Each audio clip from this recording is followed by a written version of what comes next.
Lorsqu'il eut passé quelque temps Antioche, Paul se mit en route et parcourut successivement la Galatie et la Phrygie, fortifiant tous les disciples.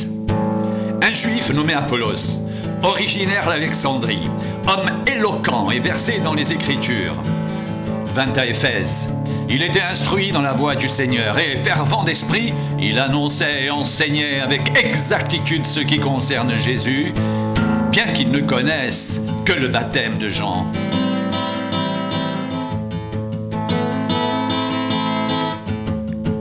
Il se mit à parler librement dans la synagogue.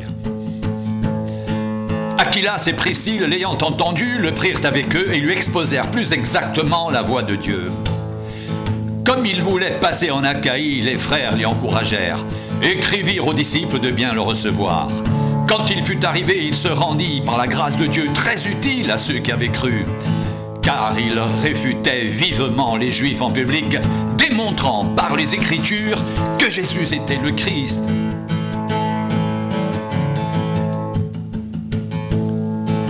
Pendant qu'Apollos était à Corinthe, Paul, après avoir parcouru les hautes provinces de l'Asie, arriva à Éphèse.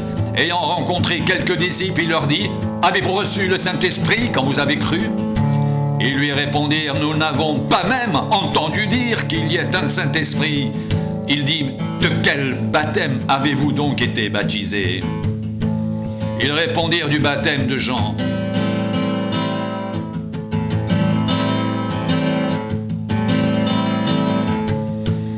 Alors Paul dit « Jean a baptisé du baptême de repentance, disant au peuple de croire en celui qui venait après lui, c'est-à-dire en Jésus. » Sur ces paroles, ils furent baptisés au nom du Seigneur Jésus. Lorsque Paul leur eut imposé les mains, le Saint-Esprit vint sur eux et ils parlaient en langue et prophétisaient. Ils étaient en tout environ 12 hommes.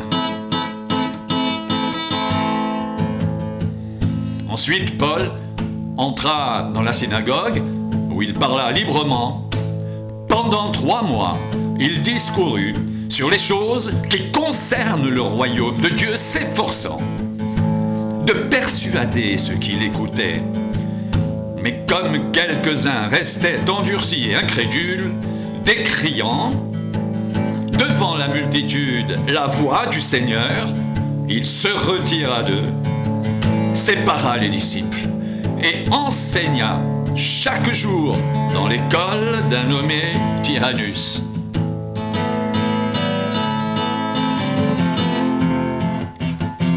Cela dura 2 ans, de sorte que tous ceux qui habitaient l'Asie, juifs et grecs, entendirent la parole du Seigneur, et Dieu faisait des miracles extraordinaires par les mains de Paul, au point qu'on appliquait sur les malades les linges ou des mouchoirs qui avaient touché son corps, et les maladies les quittaient, et les esprits malins sortaient. Quelques exorcistes, juifs ambulants, essayèrent d'invoquer sur ceux qui avaient des esprits malins le nom du Seigneur Jésus en disant « Je vous conjure, par Jésus que Paul prêche. »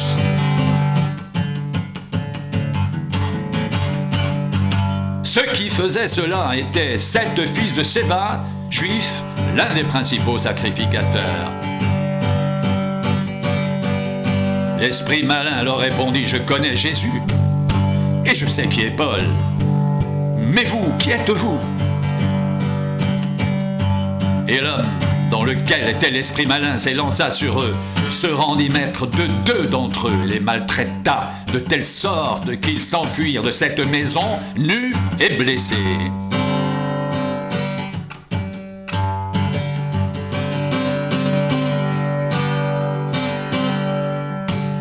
Cela fut connu de tous les Juifs et de tous les Grecs qui demeuraient à Éphèse, et la crainte s'empara de tous, et le nom du Seigneur Jésus était glorifié. Plusieurs de ceux qui avaient cru venaient confesser et déclarer ce qu'ils avaient fait, et un certain nombre de ceux qui avaient exercé les arts magiques Ayant apporté leurs livres, les brûlèrent devant tout le monde. On en estima la valeur à 50 000 pièces d'argent.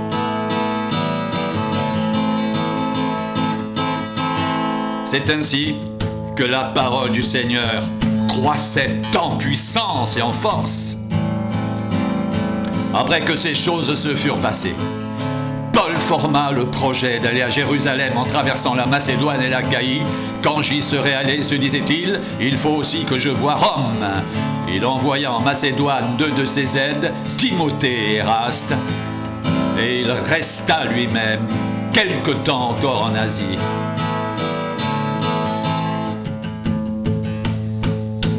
Il survint à cette époque un grand trouble au sujet de la voie du Seigneur. Un nommé Démétrius, orfèvre, fabriquait des temples de Diane en argent et procurait à ses ouvriers un gain considérable.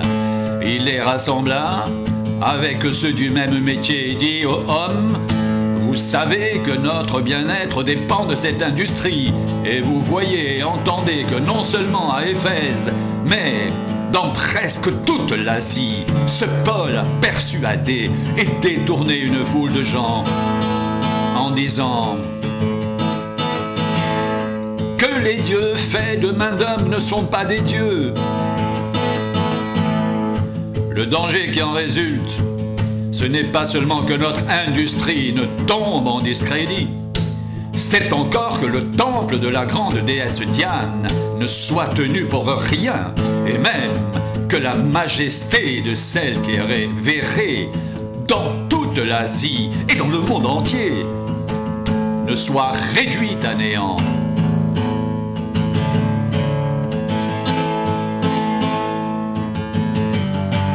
Ces paroles, les ayant remplis de colère, ils se mirent à crier « Grande est la Diane des Éphésiens !» Toute la ville fut dans la confusion. Ils se précipitèrent tous ensemble au théâtre, entraînant avec eux Gaius et Aristarque, Macédoniens, compagnons de voyage de Paul. Paul voulait se présenter devant le peuple, mais les disciples l'en empêchèrent. Quelques-uns même, des Asiarques, qui étaient ses amis, envoyèrent quelqu'un vers lui pour l'engager à ne pas se rendre au théâtre. Les uns criaient d'une manière, les autres d'une autre, car le désordre régnait dans l'assemblée, et la plupart ne savaient pas pourquoi ils s'étaient réunis.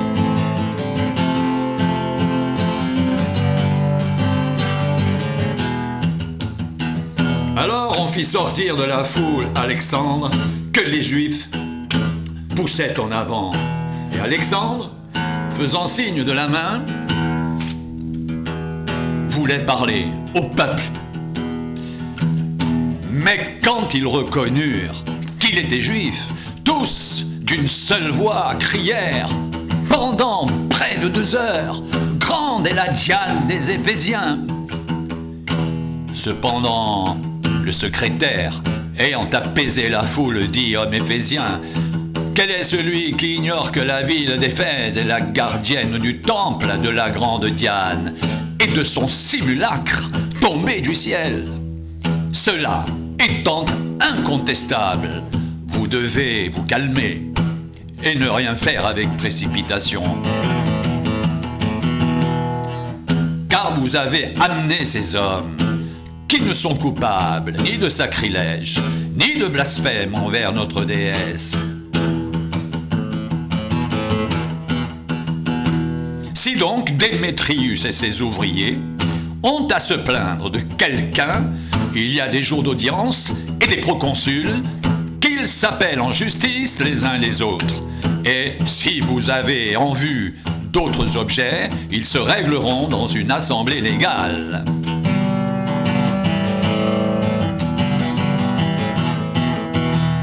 Nous risquons en effet d'être accusés de sédition pour ce qui s'est passé aujourd'hui, puisqu'il n'existe aucun motif qui nous permette de justifier cet attroupement. Après ces paroles, il congédia l'assemblée.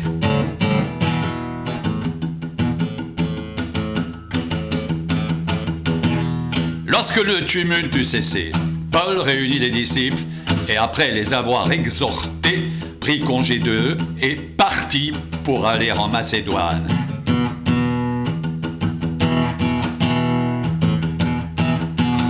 Il parcourut cette contrée en adressant aux disciples de nombreuses exhortations, puis il se rendit en Grèce où il séjourna 3 mois. Il était sur le point de s'embarquer pour la Syrie quand les Juifs lui dressèrent des embûches. Alors, il se décida à reprendre la route de la Macédoine. Il avait pour l'accompagner jusqu'en Asie Sopater de Bérée, fils de Pyrrhus, Aristarque et Second de Thessalonique, Gaius de Derbe, Timothée ainsi que Tychique et Trophime originaires d'Asie. Ceux-ci prirent les devants et nous attendirent à Troas.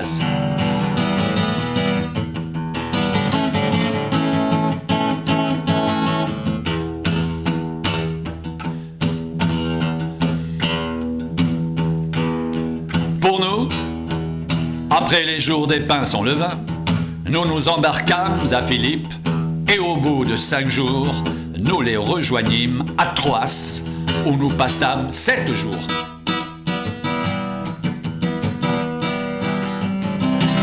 Le premier jour de la semaine, nous étions réunis pour rompre le pain. Paul, qui devait partir le lendemain, s'entretenait avec les disciples et il prolongea son discours jusqu'à minuit. Il y avait beaucoup de lampes dans la chambre haute où nous étions assemblés. Or, un jeune homme nommé Eutychus, qui était assis sur la fenêtre, s'endormit profondément pendant le long discours de Paul. Entraîné par le sommeil, il tomba du 3e étage en bas et quand on voulut le relever, il était mort. Mais Paul, étant descendu, se pencha sur lui et le prit dans ses bras en disant « Ne vous troublez pas, car son âme est en lui. » Quand il fut remonté, il rompit le pain et mangea. Et il parla longtemps encore jusqu'au jour. Après quoi il partit, le jeune homme fut ramené vivant et ce fut le sujet d'une grande consolation.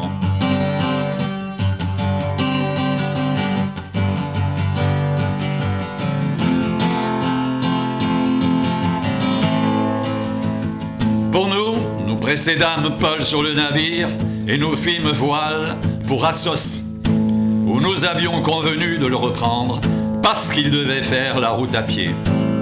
Lorsqu'il nous eut rejoints à Assos, nous le prîmes à bord et nous allâmes à Mytilène.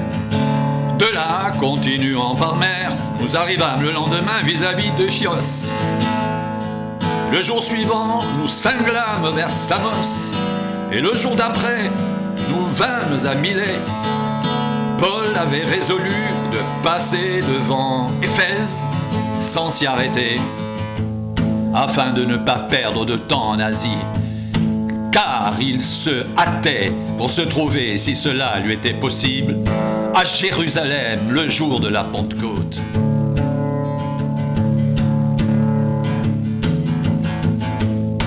Cependant, de Milet, Paul envoya chercher à Éphèse les anciens de l'Église. Lorsqu'ils furent arrivés vers lui, il leur dit :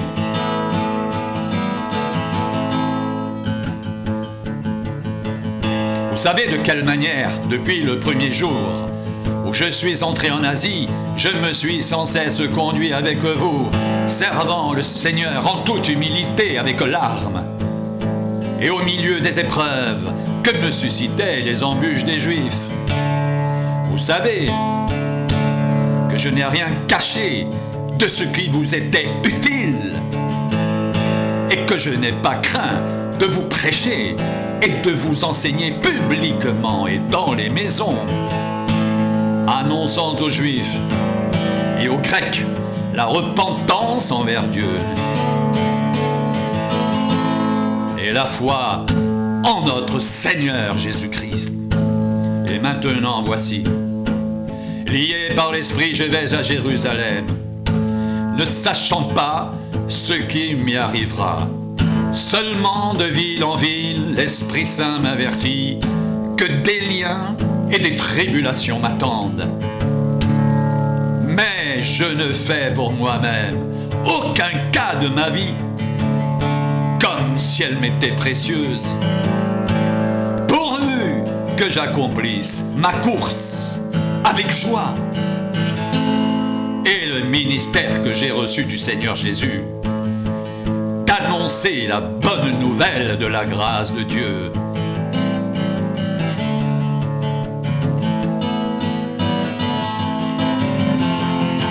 Et maintenant voici, je sais que vous ne verrez plus mon visage.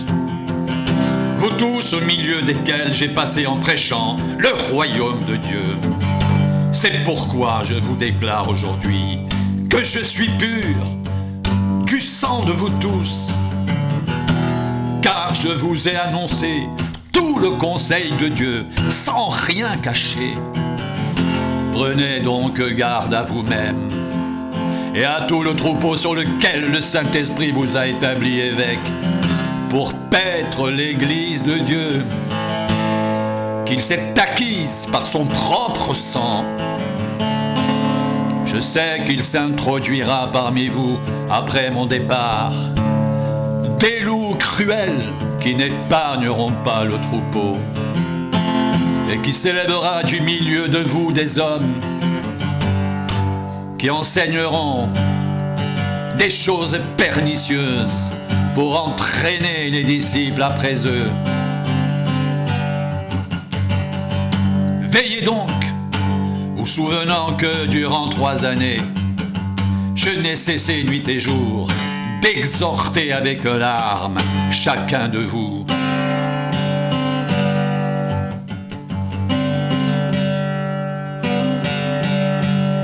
Et maintenant, je vous recommande à Dieu et à la parole de sa grâce, à celui qui peut édifier et donner l'héritage avec tous les sanctifiés. Je n'ai désiré ni l'argent, ni l'or, ni les vêtements de personne. Vous savez vous-même que ses mains ont pourvu à mes besoins et à ceux des personnes qui étaient avec moi. Je vous ai montré de toute manière que c'est en travaillant ainsi qu'il faut soutenir les faibles et se rappeler les paroles du Seigneur qui a dit lui-même: il y a plus de bonheur à donner qu'à recevoir.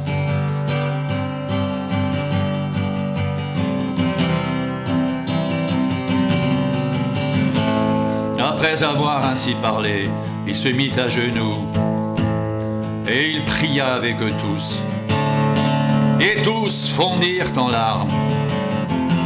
Et se jetant au cou de Paul, il l'embrassait, affligé surtout de ce qu'il avait dit qu'il ne verrait plus son visage.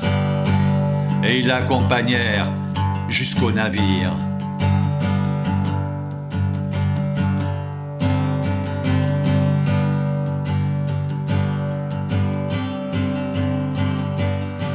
Nous nous embarquâmes après nous être séparés d'eux et nous allâmes directement à Kos, le lendemain à Rhodes et de là à Patara. Et ayant trouvé un navire qui faisait la traversée vers la Phénicie, nous montâmes et partîmes.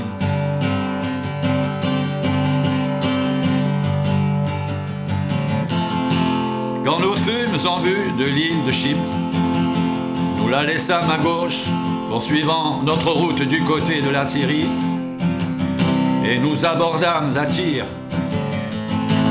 où le bâtiment devait décharger sa cargaison. Et nous restâmes là 7 jours.